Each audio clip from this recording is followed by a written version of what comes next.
Bonsoir tout le monde. Alors cette petite vidéo aujourd'hui va s'adresser principalement donc aux élèves de seconde en sciences médico-sociales. Donc c'est une petite séance sur les alternatives au placement en institution.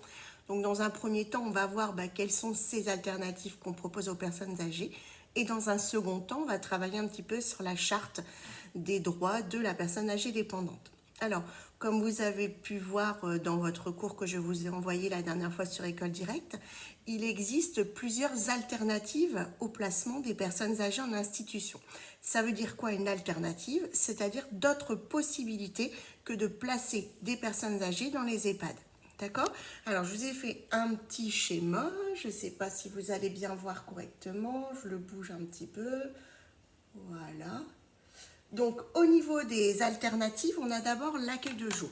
Alors, en quoi consiste l'accueil de jour? Les personnes âgées, elles vivent à leur domicile. La journée, elles vont dans les structures pour faire des activités. Et le soir, elles rentrent dormir chez elles. Donc ça, c'est la première alternative. Concernant la deuxième alternative, c'est ce qu'on appelle l'accueil de nuit. Donc là, c'est principalement adapté aux personnes âgées qui ont peut-être peur la nuit, peur de chuter. Donc dans ce cas-là, il y a possibilité qu'elles passent leur journée chez elles à leur domicile et le soir, elles peuvent intégrer une structure pour y dormir. Et donc, elles y sont en toute sécurité au cas où. Une troisième alternative, c'est ce qu'on appelle l'hébergement temporaire. Alors, l'hébergement temporaire, c'est en fait l'hébergement d'une personne âgée, mais au sein d'un établissement donc pour les personnes âgées dépendantes, donc dans un EHPAD. Mais alors, à ce moment-là, ce n'est pas une alternative. Eh bien si, on parle bien d'une alternative parce que ces personnes-là, ils vont aller en EHPAD, mais de manière très temporaire, très ponctuelle. Donc par exemple, ils peuvent y aller si par exemple les familles qui les accueillent habituellement ont envie de partir en vacances ou ont d'autres projets, ils peuvent y aller temporairement.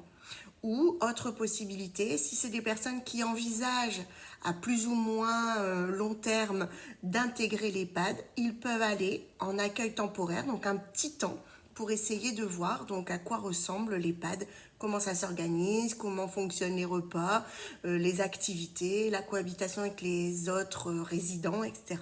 Voilà.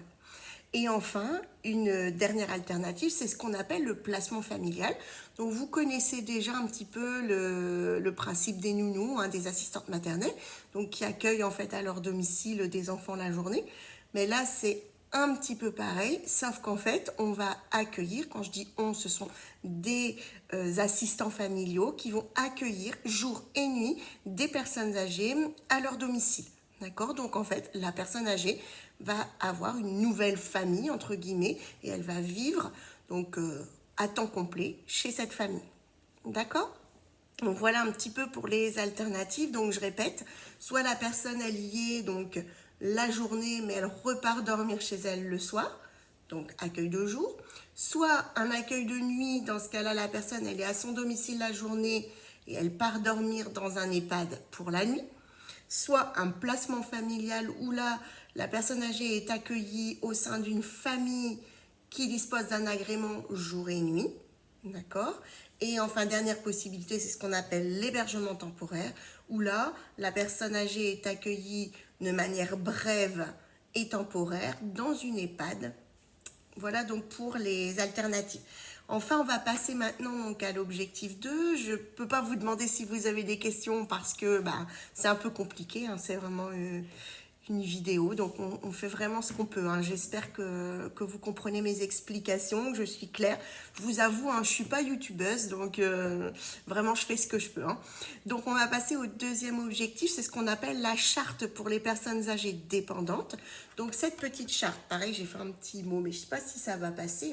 Donc, c'est une petite charte qui est constituée donc, de 14 droits.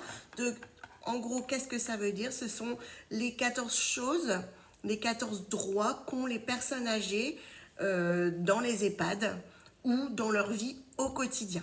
D'accord? Donc les possibilités qu'ils ont dans le respect de leur autonomie et de leur choix de vie, tout simplement. D'accord? Donc je vais essayer de vous mettre sur mon ordinateur, et ça vous l'avez dans vos documents, les différents droits de la personne. Alors écoutez, je dois tourner ma caméra. Je ne sais pas comment on fait. Donc, je vais faire... Mais écoutez, je ne sais pas.